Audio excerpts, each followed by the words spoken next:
what signs do you look for to tell the difference between somebody who's narcissistic versus has the personality disorder? So the narcissism is on a spectrum, right? And I'll get to the personality disorder issue in a minute. At the mild end of the narcissism spectrum, you have people who are what you just called self-absorbed. They're emotionally immature. They are attention seeking. They're sort of Instagram narcissistic. They're kind of harmless. They're annoying, and there's probably no likelihood of a deep, enduring, healthy, mutual relationship with them. It would be a sort of vapid, childish relationship, right? Are they mean? Probably not. At the far end, the severe end of the narcissism spectrum, that's where we see more of the malignant narcissistic patterns: coercion, exploitation, meaning taking advantage of other people, manipulativeness, isolation, really the menace, power, domination, control are the key dynamics in the relationships. Now, those people at that end, you're looking at patterns that look more like domestic violence, domestic abuse. It can almost be dangerous. Most people are dealing with folks in the middle. It's not quite the cotton candy of the mild narcissist. It's definitely enough to really sort of for these relationships to be psychologically exhausting and destabilizing and uncomfortable. But it's people in the moderate narcissistic relationships won't say, I'm scared of this person. They're like, I do get sometimes afraid of what their reaction will be if I'm going to disappoint them, but it's not like it is in the really severe relationships. But then there's the issue of narcissistic personality disorder. And that's what's causing also a lot of the mess in the internet conversation. Narcissistic personality disorder, like all personality disorders, takes a minute to diagnose because a personality disorder is a stable, pervasive, persistent pattern over a long period of time that colors most of a person's interactions with the world, and it tends to be maladaptive by definition. Narcissistic personality disorder probably only affects 1 to 6% of people in the population, depending on the research study you look at.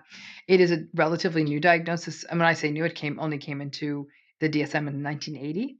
And the problem is that in order for that diagnosis to be delivered, a clinician has to have spent time with this person and has to have evaluated them. And we need enough time with the person. This is what I do for a living, and it would take me a minute.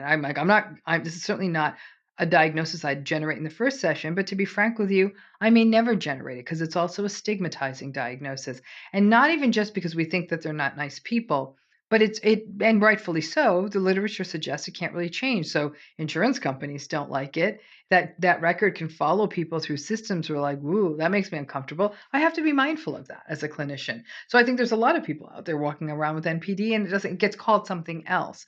So to me, we don't even use it well. And I've done research studies where we've used diagnostic instruments, and even then I'm scratching my head when I look at the results. I'm like, oh, I'm not sure, and so it's a but so I think that this idea I think personally, if I ran the world, and I absolutely don't and never will, I'd get rid of the NPD diagnosis. I don't think it works. I don't think it helps. I don't think it tells us anything, and nobody really uses it right in the first place. Something that I've heard is like the common thread amongst people who are truly narcissists is they lack the ability to have empathy. I mean, do you find that to be the through line? Actually, when we look at some research, the research, I think that researcher's name is Krizan, and I don't remember the co-author, Herlash. In their paper, 2017, they say that entitlement is the middle pole in the tent. All narcissistic people are entitled. That's the universal feature. Then the lack of empathy goes with the entitlement because an entitled person thinks they're more special than anyone else. So I think those two are sort of in bed together, but the entitlement is the defining characteristic. I imagine like one of the challenges of staying in a relationship with a narcissist is dealing with conflict. And like you can do the nervous system work, you can talk to a therapist, and that all I'm sure helps tremendously. But how does somebody deal with like conflict when you're saying like a big part of how the relationships erupt with a narcissist is how the narcissist responds to stress and turmoil in their life? What advice do you have there? It's a tough one, right? Because you're never going to be able to have any reasonable conflict with them, right? There's no such thing as having an argument with a narcissistic person. You're either going to be gaslighted, you're going to be overwhelmed, you're going to be bulldozed, or you're going to be left. That's the entire vocabulary of conflict. So it is really about a disengagement. As they go on and on. It's almost like there's a concept I have in my new book. I call it soul distancing. So while they're yammering on, you're almost like envisioning like, okay, my body is present, my soul is over here, I got it protected. I'm not engaging with this. And they're going to yell and scream and yell and scream. Listen, different people's nervous systems can put up with this in different ways. And but there's no when a person's gaslighting you, the best you can say is like, listen, we're having different experiences here. I mean, that's all I got. It's going to make them more frothed up, but that's much better than you doubting yourself. Just you are having a different experience. I thought you remembered it this way. I remembered it that way. That's it. That's a different experience. And so there are phrases you can have that can help sort of, at least on your side, put your punctuation mark on it. They're not going to let it go though. They're fighters. They're built for the fight. And if you're not a fighter, this is a really, really bumpy road. The other thing, though, is they don't just fight. The other thing narcissistic people do is they withhold and they withdraw. And for people who have abandonment fears, that can be really, really hard when this silent treatment is a very, very common tactic in narcissistic relationships. Let's just say somebody's listening to this or they're watching this and they're either in a relationship with a narcissist or they've just left one and they're just completely broken. What kind of advice would you give them if they ran into you? Let's just say they came up to you at a book signing or in a coffee shop. What would you say to them? So, assuming that there's somebody who's left the relationship, I would say that this is a grief like no other. And like any form of grief, you got to let it run through you. There is, we all think we're sort of bigger than our emotions. And one emotion we're never going to be bigger than is grief. You've lost something. And what you've lost may not be this really unhealthy relationship, but you've lost the narrative you had around it, the hopes you had for it, the good moments that were in it. Grieve those moments. Because, I mean, listen, the one friend we have in on all of these experiences is time, right? The human soul, the human heart are very resilient little organs and they do come back, but you do need time. And so there is a period of grief. But I do also tell people, don't be shy. Write down every terrible thing that happened in the relationship. Write it down. Because when you feel like, what have I done? Or how can this happen? Look at the list and say, maybe I dodged something here. And I've had clients where they said writing that list was actually a bit overwhelming for them. Say if it's overwhelming, you put it down. But if you can write all that down, it makes a huge difference to say, okay, this was the right call. Or even if it happened to you, this was the right call. Make that list with friends too, if you need to, because they probably observed a lot of this stuff too. If you can get into therapy because there's more stuff to be dug up here. There's a reason maybe this lasted so long or got so toxic.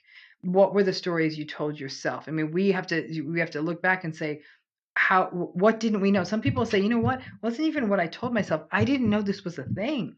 I didn't know this narcissism thing was real. And I had no idea what this was about. I had no idea someone who claimed to love me could do this to me.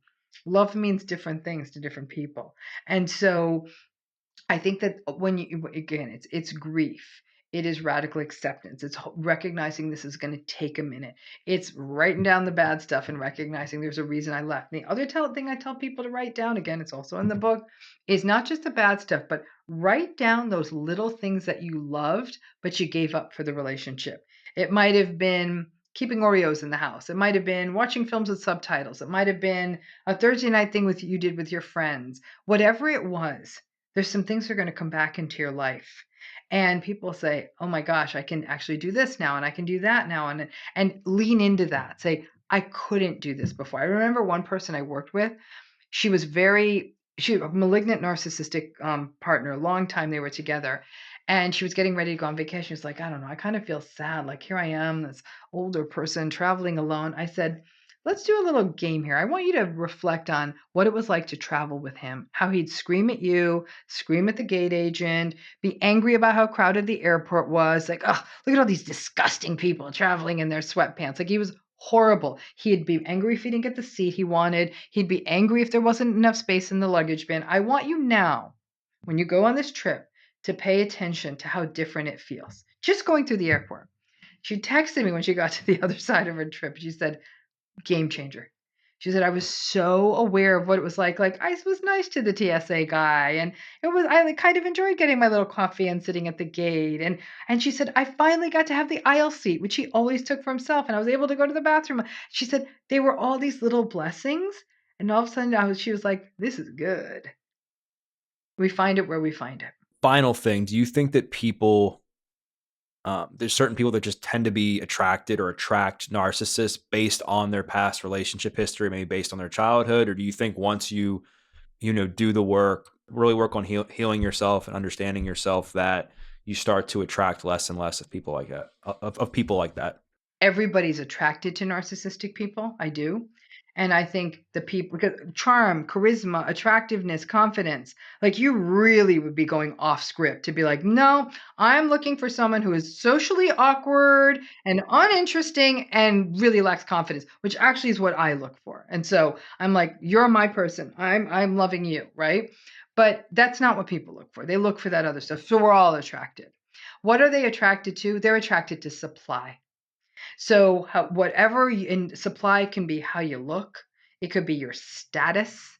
Like if you, let's say you have a nice car, or you have a big job, or you're famous, or you come from a fancy family, or you live in a great place. Status means different things to different people. But if you're going to bring supply, and that, like I said, might be status, it might be attractiveness, it might be that you laugh at their jokes, whatever it might be, that you tell them they're great. Whatever it is, if you're a supply, they're attracted to you. The challenge is supply looks different for every narcissistic person.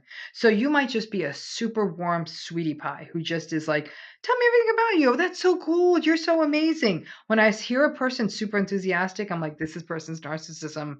They're going to be very attractive to a narcissistic person.